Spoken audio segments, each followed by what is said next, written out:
ஆடி என்றாலே மேல்மருவத்தூர் தான் ஞாபகத்திற்கு வரும். ஆடி மாதம் அன்னைக்கு உகந்த மாதம். ஆடிப்பூரம் அன்னை பூ உலகில் உதித்த மாதம். ஆகவே ஆடிப்பூரம் அன்று மேல்மருவத்தூர் ஆதிபராசக்தி சித்தர் பீடம் வருவோம்.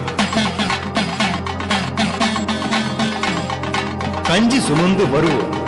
அனைவரும் ஒன்று கூடி கஞ்சியை பகிர்ந்துண்டு மகிழ்வோம்.